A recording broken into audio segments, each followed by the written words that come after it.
Fala galerinha do oitavo ano, aqui é o professor Pili de Arte do Colégio Ateneu e vamos para a nossa 14ª aula e é a última do ano, pessoal, porque a gente terminou com essa aula a unidade 4, o caderno 4, tá? Nós vamos para o capítulo 2, tá? Página 24 e a gente encerra o ano, ó. A arte dos povos originários. Vamos estudar agora, tá? A gente vê aí uma foto das tradicionais tecelãs peruanas. Peruanas. É um país aqui do lado do nosso, faz fronteira com o Brasil ali, a Bolívia, né? Enfim, faz fronteira com o Equador também, com a Colômbia. Fica aqui na América do Sul, tá?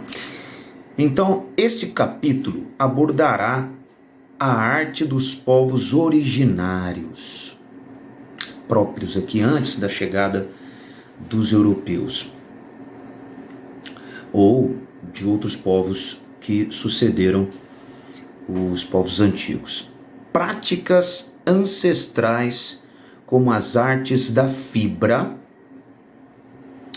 que compreendem a manipulação de fibras vegetais, plantas e de outras naturezas, deram origem ao papel artesanal. Você deve ter ouvido falar do papiro, né? Antigamente, o primeiro tipo de papel, a cestaria e a tecelagem, tá?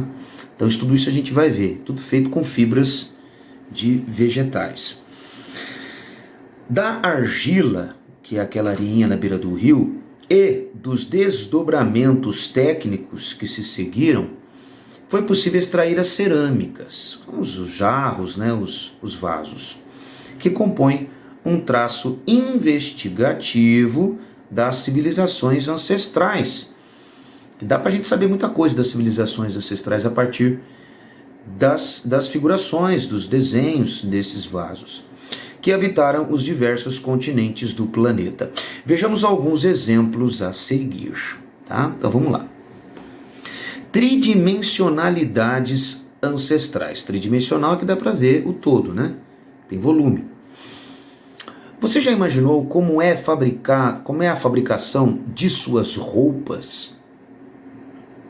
E os materiais e o processo industrial envolvidos? Isso a gente chama de tecelagem, né? É a tecelagem, que é uma das práticas mais antigas e tradicionais da humanidade. Mesmo antes de o processo de tecelagem mais mecanizado ter se desenvolvido, o princípio básico da tecelagem era aplicado para entrelaçar galhos para criar cercas, abrigos e cestos para proteção. A tecelagem é um dos principais métodos de produção têxtil de roupas, e sua elaboração envolve a interligação de um conjunto de fios verticais com um conjunto de fios horizontais. Então são fios na vertical com fios na horizontal. Vão se entrelaçando. O conjunto de linhas verticais é conhecido como ordidura. Vertical, em pé, ordidura. E o conjunto das linhas horizontais, deitado, como trama. Então tem as tramas e as ordiduras na vertical. A gente vê uma imagem que é um registro, né, de processo de tecelagem em tear, né, do artista japonês Yanagawa Shigenobu, tá? Grande artista japonês Yanagawa Shigenobu. Tá, ele viveu aí entre 1787 e 1832, tá? Foi um grande artista japonês, tá bom? E ele fez aí uma reprodução de como era antigamente as formas de tecelagens, isso no Japão. Aí nessa foto a gente está vendo aí perfeitamente a trama, que é na horizontal, e a urdidura, que é na vertical, atravessada por uma agulha de tecelagem, né? Que bem no meio aí, que ajudava a fazer essas linhas verticais.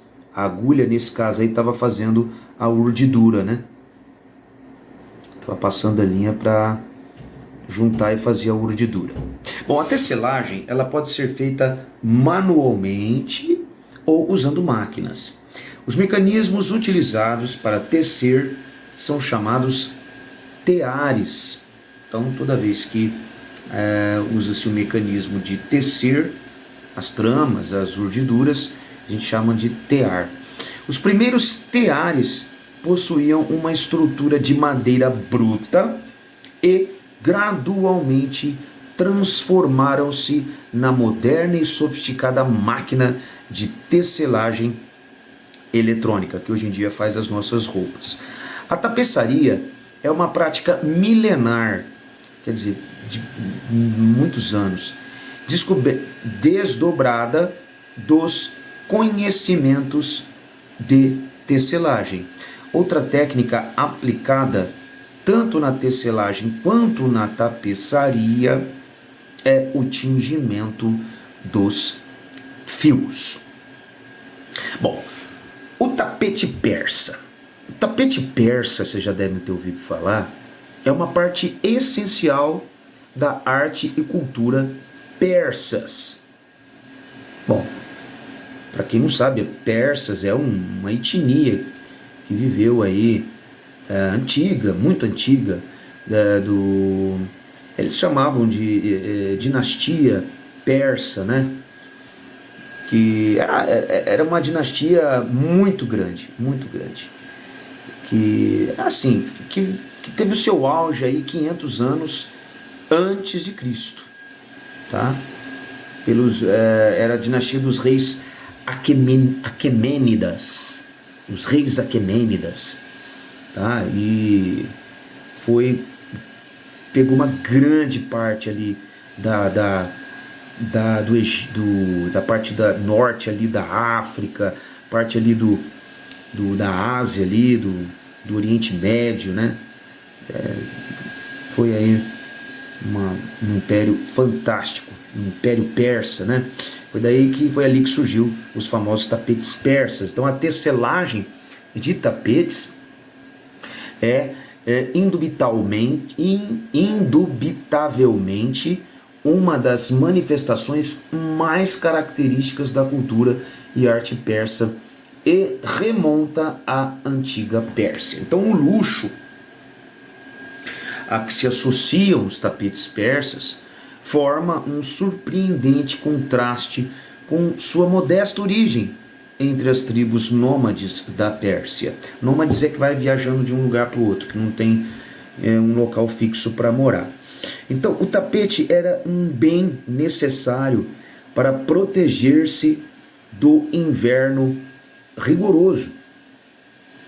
Posteriormente, converteu-se em um meio de expressão artística pela liberdade que possibilita principalmente a escolha das cores vivas e dos motivos empregados. Os segredos da tecelagem têm passado de geração em geração. Os artesãos utilizavam os insetos, as plantas, as raízes, as cascas e outros ingredientes como fonte de inspiração para fazer os desenhos, tá? Então, a partir do século XVI, que vai de 1501 até 1600, isso depois de Cristo, né? A tecelagem de tapetes se desenvolveu até converter-se em arte. Aí a gente pode ver a foto do Museu do Tapete do Irã, em Teherã. Teherã é a capital do Irã, tá? um país aí um país do Oriente Médio, tá? Bom, há uma tradição têxtil na América Latina também, tá? Aqui da nossa parte aqui, de produções pré-colombianas, quer dizer, antes de Colombo chegar à América, principalmente na região do Peru e da Bolívia, desde 3.000 anos atrás. Sim, 3.000 anos atrás. Mas contemporaneamente, quer dizer, mais próximo dos nossos dias, importantes artistas brasileiros trabalharam com a tapeçaria, entre os quais podemos enumerar a pioneira Regina Graz, que participou da Semana da Arte Moderna de 1922, Norberto Nicola e Genaro de Carvalho. Aí a gente pode ver uma obra em tecelagem, né? Nazca Huari, feita aí entre 530 e 650 anos, tá? Bom, só lembrando, pessoal, que quando a gente fala da civilização Nazca, toda vez que você fala Nazca, é a cultura Nazca, né? Que floresceu aí entre 100 anos, mais ou menos, antes de Cristo, até 800 anos depois de Cristo, justamente ali na costa do Peru, na costa do país Peru. E quando a gente fala de Huari, é outra civilização que floresceu também ali na região dos Andes, ali da Cordilheira dos Andes, onde nasce o rio Amazonas, aproximadamente aí no ano 500 até 1200 depois de Cristo, tá bom? Bom, agora vamos falar um pouquinho sobre a arte indígena, cestaria e cerâmica. A gente vê uma embarcação aí feita de fibras de planta, exatamente. Esse barco foi feito com fibras de planta, chamado Totora, em Titicaca, no município de Titicaca, entre ali Peru e Bolívia. Lembrando que Totora a gente conhece aqui na nossa região como Taboa, que tem muito ali na represa municipal de Rio Preto, tá? Tem no mundo inteiro, né? E tem vários nomes também, essa planta, mas é uma planta aquática. Ela fica no cima dos rios, assim, e ela se alimenta ali da poluição do rio, por incrível que pareça. Quando tem muita taboa no rio é porque não é um bom sinal não, aqui o rio está poluído. Somente com material orgânico, porque ela absorve esses metais pesados, né, dessas águas poluídas, tá? Então, a cestaria é uma herança cultural muito importante por seu uso massivo e seu aspecto utilitário marcante, que remonta a tempos distantes. As cestas, tradicionalmente, eram essenciais para diversos aspectos da vida. Então as pessoas cozinhavam com cestos. Olha só, tem que ser um cesto para aguentar o fogo, um cesto muito resistente. E armazenavam comida nelas. Dançavam e cantavam com elas, com os cestos. Olha a importância dos cestos, como eles gostavam, né? E davam de presente também, claro, né? Todo mundo gostava de ganhar um cesto. Algumas cestas são tão finamente tecidas que são estanques. Sim, ela não deixa passar nem água, tá? De tão próxima. E podem ser usadas para armazenar e transportar líquido, água, enfim. Os inúmeros usos e a permanência ao longo do tempo atestam a relevância, quer dizer, a importância dessa técnica para a sociedade. A cestaria de Arumã é uma arte milenar ensinada aos homens Baniwa pelos seus heróis criadores e cujos grafismos, que são os desenhos, né, geométricos, foram inscritos pelos antepassados nas pedras em forma de petróglifos, para que nunca fossem esquecidos. Petróglifo é aquela escultura de pedra criada pela interferência direta na superfície da rocha, usando um instrumento para perfurar a pedra e outra pedra como martelo. Então, quando a superfície da rocha ela é removida, a rocha mais clara embaixo fica exposta, criando, no caso ali, o petróglifo, né? Mas quando a gente fala assim de Arumã, a cestaria de Arumã, Arumã é uma planta também, tá? É um outro tipo de planta, parece uma cana, tá? Mas que assim, com superfície plana e flexível, né? Que suporta os cortes daquelas talas milimétricas, sabe? Quando você corta assim, sai aquela tala fininha, que pode depois ser tingido, enfim. Tal. Bom, e a Arumã, só uma curiosidade, a Arumã ela também é excelente para cárie, afta, gengivites, né? Aquelas ações bacterianas na boca, né? Então, fortalecendo assim o sistema imunológico da pessoa. Bom, mas enfim, cada povo indígena... lembrando que os homens Baniwa, eu falei dos homens Baniwa que utilizam essas cestarias de Arumã, né? O povo Baniwa, lembrando, é aqui na fronteira, povo indígena que vive ali na fronteira do Brasil com a Colômbia e a Venezuela. Tá ok? Bom, então cada povo indígena tem um tipo de cestaria. E cada cesto tem um formato diverso, de acordo com a sua função. Então as fibras usadas na cestaria indígena também variam. Usa-se a taquara, o arbusto arumã e a folha de palmeira, entre outros. A grande maioria de tribos indígenas desenvolvem a cestaria. Além da matéria-prima, são usados também a pintura, a mesma de seu corpo, e desenho abstrato, para colorir seus trabalhos em cestaria. São abstratos, mas têm simbologias, tá?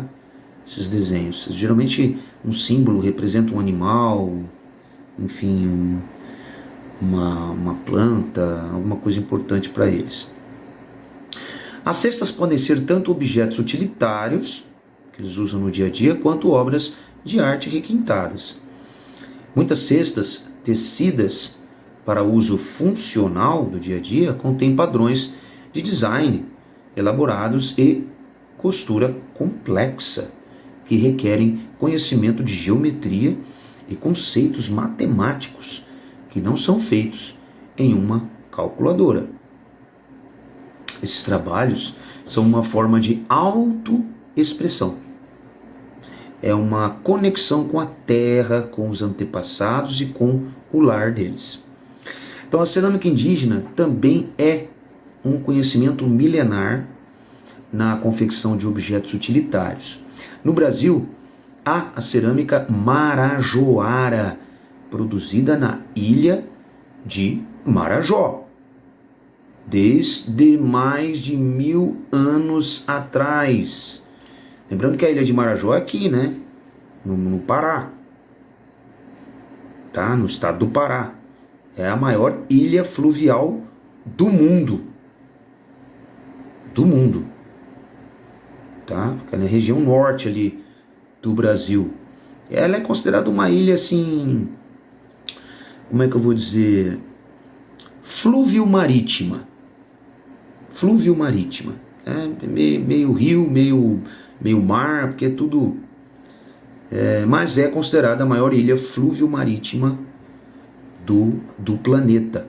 Tá bom? E é lá nessa região que se faziam essas cerâmicas, essas famosas cerâmicas marajoara, a ilha de Marajó.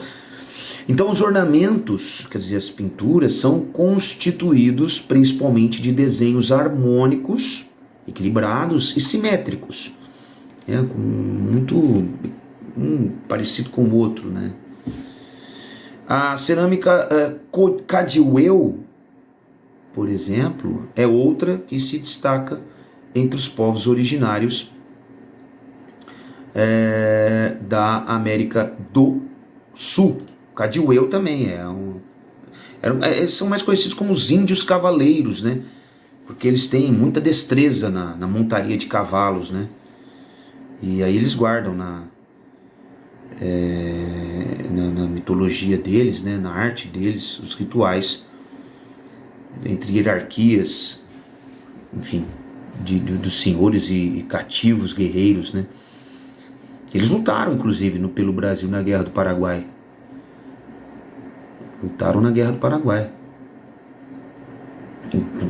Por isso que eles contam, né, que tiveram as suas terras reconhecidas por conta disso. Tá?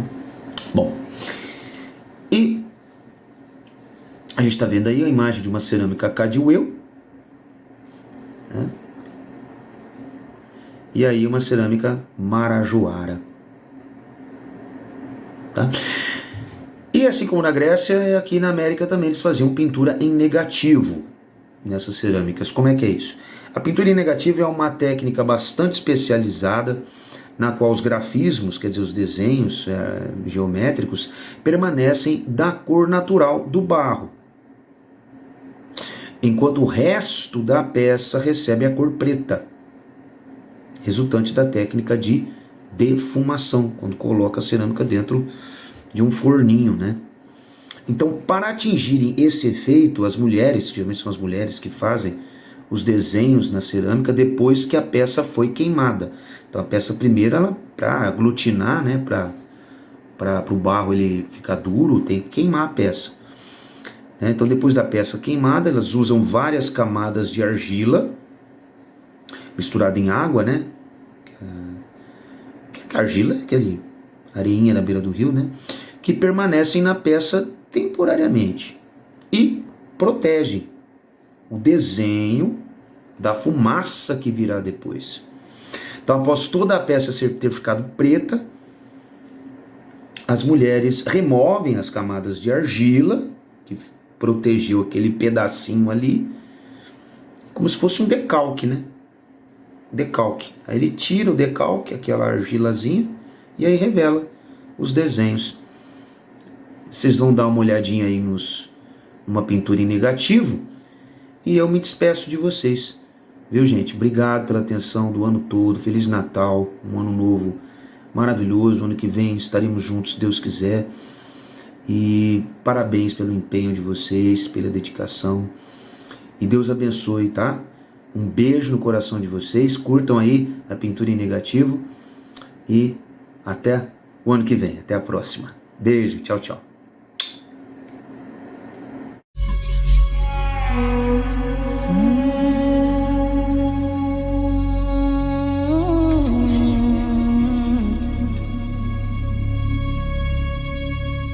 Creio